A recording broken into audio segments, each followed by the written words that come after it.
Hello, ladies and gentlemen. As always, I'm your host, AirsoftAL. Sorry for the long wait for this one. I'm actually sitting down because my life has been literally kind of absorbed by Far Cry 6 after finally getting to it and playing it with my friend Mercury, aka the Shadow Trooper, aka the son of a bitch and his crazy fucking cat girl, who literally has been kind of my just... bleh. Also, Noob Day still kind of drained me a little bit, but also a lot of other things. And like I said, yeah, also the Tennessee heat kind of draining me of my energy. Getting sunburned, dealing with some family drama. Anyway, a lot of stuff going on, ladies and gentlemen. But today's review is actually of a company and a replica of said company's pistol that, legitimately speaking, I have no real ill will towards, and I kind of wish they would do what they've done with a lot of other companies. That company being CZ. If you don't know who CZ is legitimately a Czech company who is kind of famous in the gun industry, in the gun world, for a variety of reasons. Be it from, of course, us seeing the iconic CZ75 and Gunsmith cats, to, of course, seeing the guns damn near everywhere, especially in the competition scene. CZ handguns legitimately are innovative and iconic for good reason. Anyone who owns a CZ automatically is like the guy you want to be with and you want to hang out with, because clearly he has some worldly wisdom that he wants to share with you. When CZ fell into the airsoft scene, however, with their literal PO series, everyone jumped on it. But the reason I say CZ as a company I respect is because they will look at a failing gun company, look at their past, and immediately buy them out, give them money, and tell them, hey, you know that thing you were really good at? Here's a shit ton of money, start doing that. And they have. If you look at the portfolio of CZ and you see how many companies they actually own under their belt as subsidiaries and legitimately have basically given a shit ton of money towards and told them, hey, do what you do best. Quit trying to expand out. Take the money, do the thing you're good at, and they'll fucking do it. And that's legitimately what CZ is. And they kept to their morals. They're not trying to be like Keltec, the cocaine-crazy uncle from Florida, who literally just makes crazy-ass shit.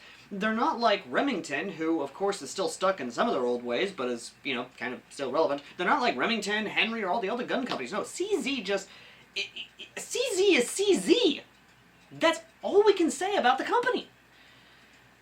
So, when I finally got a chance, thanks to Matt, a buddy of mine who I actually play airsoft with and who I traded with, when I got a chance to actually check out a CZ handgun, it, ironically enough, was a wind gun, basically. A reskin wind gun under the ASG line. ASG being kind of, I think, one of the only airsoft companies at the moment that is able to license out CZ handguns and just all the other CZ stuff. And that, of course, is the CZ PO7 Duty, or the CZ75 PO7 Duty, which is basically just taking the CZ75 and just kind of modernizing it a bit. And it legitimately kind of is the embodiment of what CZ is. If you're trying to figure out what I mean by that, and those who actually do own CZ handguns know what I mean by that, it's essentially take the thing we're known for and modernize it. Don't do anything else. Just modernize it. Again, it just works. That's it. They literally took the CZ75 and they decided to basically make it just a little bit more compact, add a rail, and just make it ambidextrous. And maybe add a little bit of areas where basically you have better grip to it. That is it! Now you're probably wondering what do we mean by the fact that this is just a reskinned wind gun. Well, I say that because it does use the wind gun system. It legitimately uses wind gun style magazines. It uses the wind gun system of a half blowback, where it is essentially a non-blowback slash blowback system. I know that's confusing as all get out. I promise you, I'm not trying to be confusing because it's just one of those things. Now, the big thing, of course, is that the big thing of, hey, why is it a good thing to have a wind gun system, at least for a handgun, is because wind gun is the only other, I may be correct in the comment section, airsoft company that actually gives us the most realistic style of a pistol operation, i.e., when you pull back the hammer the striker is literally going to be exactly like a striker. And if you want to decock it, unlike others, it will actually decock. Or it legitimately will. And yes, this is a single action, of course. I'm not 100% sure if the PO7s are in fact single action or if they're double action. I'm not sure. 100%. What I will say, however, is that this thing actually has a lot more going for it. And for the price tag that's asking, both on eBike and on Amazon, of $79.95, it's an $80 little gun that comes with 2 of the magazines, which actually have, of course, the CZ logo on the base plate. And I do like that. Legitimately, this thing is full-on CZ. It even has, of course, a essentially designed in Czech Republic right there. Yes, you do get your ASG and all this other stuff, but you also get all the licensing, all the numbers, everything that you get on a real CZ. Now, why is CZ so popular with, like, a lot of gun guys? It's because of the way it's designed. It has a low-profile slide and barrel, making it to where it's a lot easier to basically shoot. It is instinctual to kind of shoot, and you have a more in-line recoil, basically. That recoil impulse is going to be more in line with you, unlike most other handguns, where you have, well, I'm going to grab one, and I'm going to show you what I mean. Take the venerable 1911. This is a design that has been around for 100 plus years, and is still going strong. But unlike the CZ, which has a more inline slide and barrel, you have the traditional, basically, slide, barrel, recoil spread, basically a traditional handgun, in a sense, where you have this big honking slide, manipulating and basically giving you large recoil impulse, if that makes sense. The big thing is, especially when you do that, let's say you drop the mag, you put in a new one, yeah. This is a WeTech, by the way. I have done a review on this. Do go check that out, because legitimately, guys at the field I play with actually do like this gun. My friend Wolfman even loves it. I don't know if he'd want to grab one himself, but I know I pointed a guy at the field to the direction of actually getting himself one. I don't know if he will or not, but yeah. I might have my friends actually redo the grips on this. I'm not going to lie. I did good, don't get me wrong, but I might have my more artistically inclined, Wolfman, redo these grips to be a little bit better. Not 100% sure yet. What was I talking about? Oh yeah, the CZ. Understand now, I am not a CZ fanboy. I just love all guns equally, depending on the gun, and might just get one that, Anyway, what I'm trying to say is that my family, my dad in particular, actually owned an old CZ from back in the day. It wasn't a CZ75, I believe it was a CZ57. It was an old CZ, and I still remember how smooth shooting it was. Legitimately. It was probably the smoothest shooting gun we had ever handled and actually owned. Sadly, we had to sell to pay for expenses when things were looking bad for us. We still regret selling that pistol to this day, ladies and gentlemen, and God, I'd love to have that gun again. Anyway, but much like CZ as a whole, and even the Czech Republic, there is more than meets the eye. No, it's not a Transformers, it's legitimate. Especially when you get the slide back. There is an actual hop-up. Right there. That's a hop-up. An $80 little half blowback. I can't believe, I gotta correct myself here, I gotta catch myself. Not a gas blowback, half blowback. You have a hop-up. Now the hop-up itself is a bit of a finicky little thing. The magazines themselves are a weird design little thing. They are not your traditional stick-type magazines. They're really not. But it does legitimately still have the locking notch there to actually lock the follower in place. That way you can actually load in the BBs. And again, while not as impressive, everything else is, especially the trigger impulse.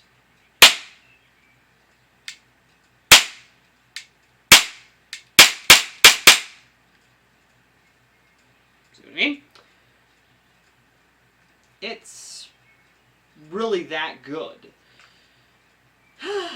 Now, sad to say, the ambidextrous safety is not ambidextrous. It's only righty only, but it's not hard to do if you are left-handed. Especially, you know, manipulate if you are left-handed, to a degree, mind you. Yeah, it's, for me, I'm somewhat ambidextrous, but it's a, yeah. Now, of course, this is CO2, not green gas. I do not know if there's any threading under the barrel because I have not taken that off. I haven't done the boiling pot treatment, which is basically you take the barrel out of the gun and you boil it in hot water. That melts the glue, makes the orange tip easy, malleable to basically take off, to basically do whatever you want. What I will admit, though, is that getting to the CO2 is actually not that hard to do. At most, you would have to either slide it off or pull something up. No, this thing, the back is actually, press this up, and completely remove it. Making assessing, getting to the CO2 easy. And, again, that's actually pretty good. And gives you grip options if you're good with a 3D printer. Again, the grip that's on here is actually not that bad, and legitimately is actually really comfortable. I'm not gonna lie, gripping this thing is not that bad, and the little serrations here, or at least the little bits of material here, filigree, whichever one you want to go with, actually makes instinctively putting your thumb on the frame actually pretty easy, and even gives you a little bit more grip. Even with no front sight, which, yes, the front sight is kind of AWOL, more or less, the rear notch, which has a white U on it, still allows you to acquire targets pretty easy, like a ghost ring sight almost, or at least like a interesting, I want to say gutter sight? To those who have owned shotguns that basically had a rib sight on it, or at least that rib that goes all the way across the shotgun, you know exactly what I mean. Where you basically just follow the whole end of the barrel and you just point where you want to shoot. Accuracy shooting is questionable at best. Being able to acquire targets that are literally 50 feet in front of you, or even somewhat closer, yeah, no, this is definitely a point and shoot method that is going to work. So that's something that's actually kind of cool and pretty smartly designed, in my opinion. You do get 2 extra magazines, of course, with this, so for $80, that's not bad. And the fact that this has got hop-up, pretty nice. And, again, because, hey, I don't, much like any other gas blowback, hey, I don't want to be able to have this thing go off. That's one of the things about the wind gun system that actually works. The other thing about the wind gun system is you can pull this forward, pull the trigger back just a little bit, and you can have a BB actually sit right there. And because of how short the reset is, you could spam it just a little bit. Yes, it does give you that long trigger pull, much like a non-blowback, essentially, but if you learn how to do it right, you can get a lot of shots off pretty quick, or you let it go all the way up forward and you just, like that. Again, I'm not saying it's a bad design, I'm saying that's something you're going to have to learn. And, few things I probably will go ahead and say is that, yeah, I really don't have anything negative to say. All I'm going to say, okay, I say I don't really have anything negative to say. I will say there are some missed opportunities here,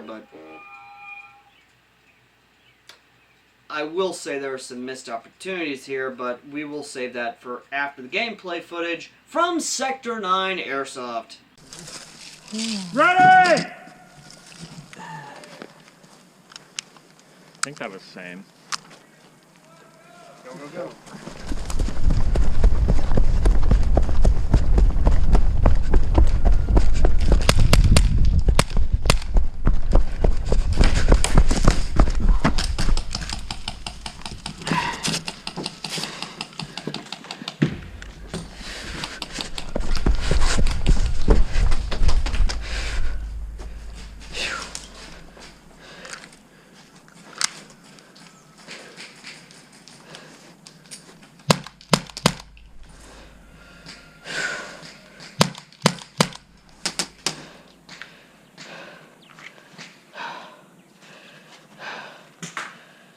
Four left.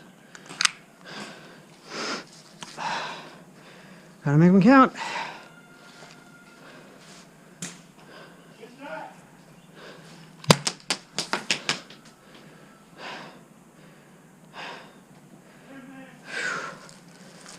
Take a hot minute here.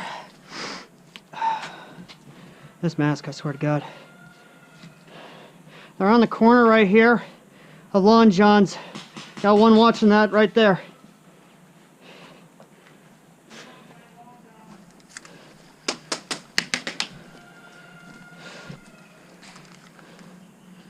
Three left. Three. He's left.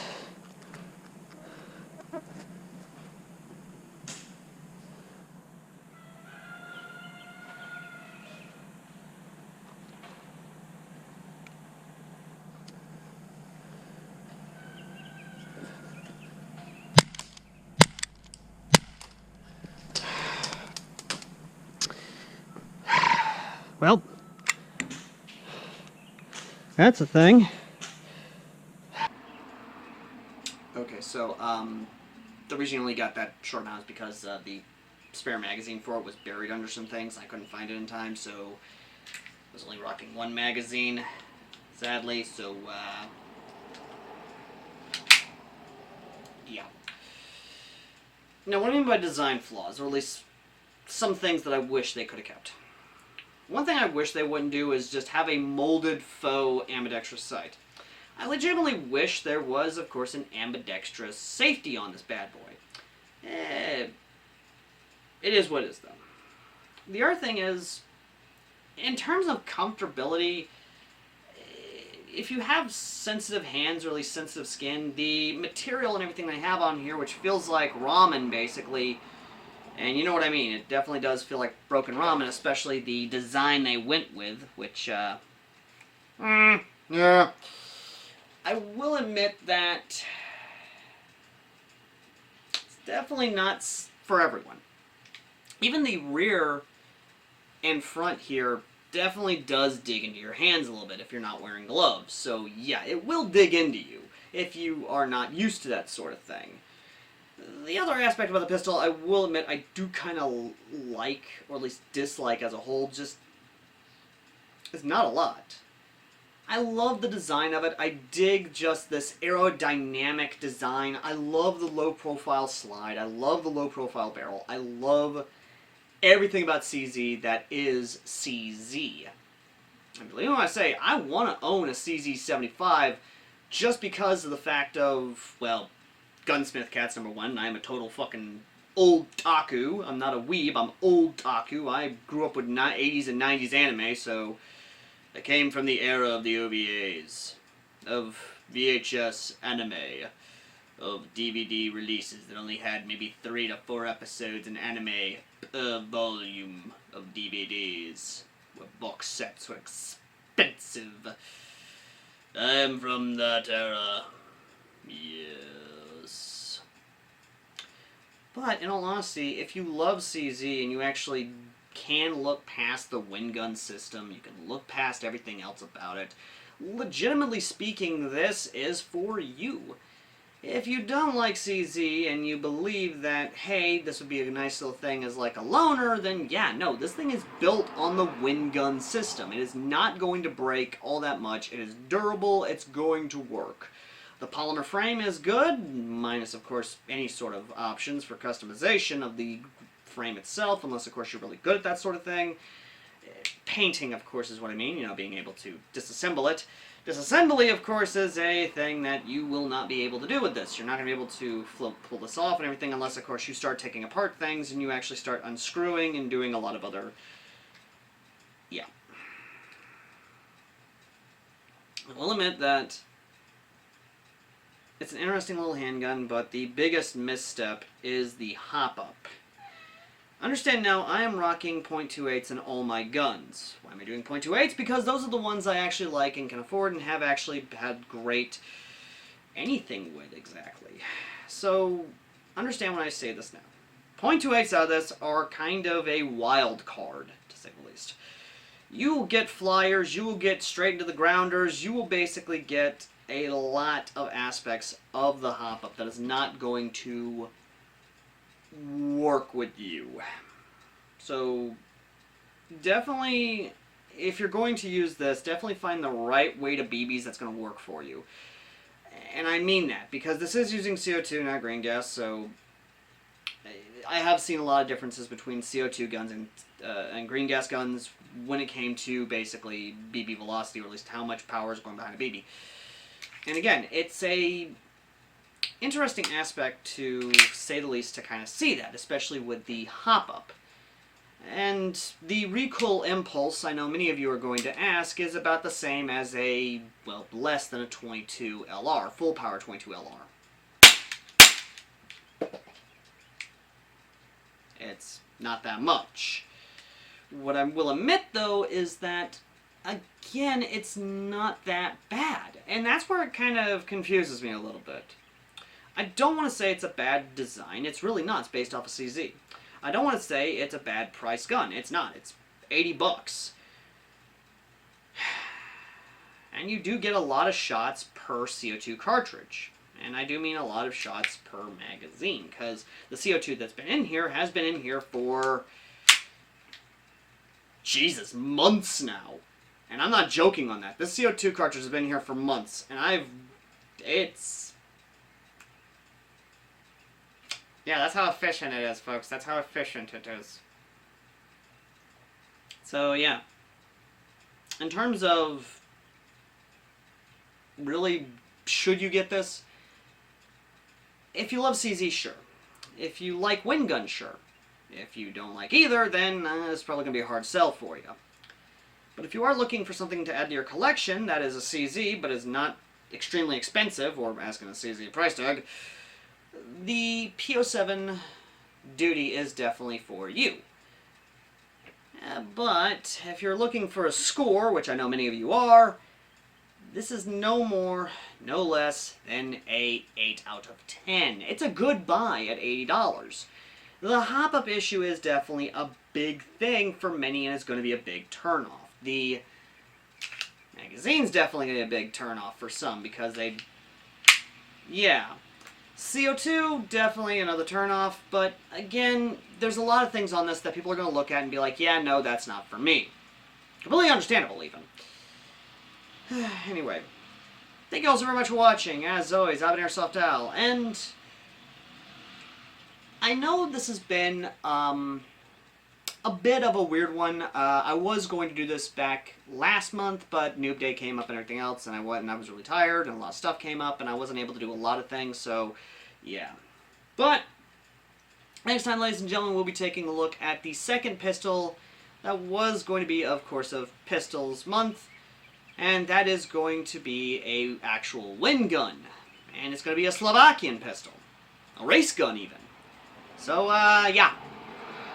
It should be interesting, to say the least. But until then, ladies and gentlemen, as always, I've been AirsoftAL, and I'll see you lovely, lovely people in the next video. Until next time. Later.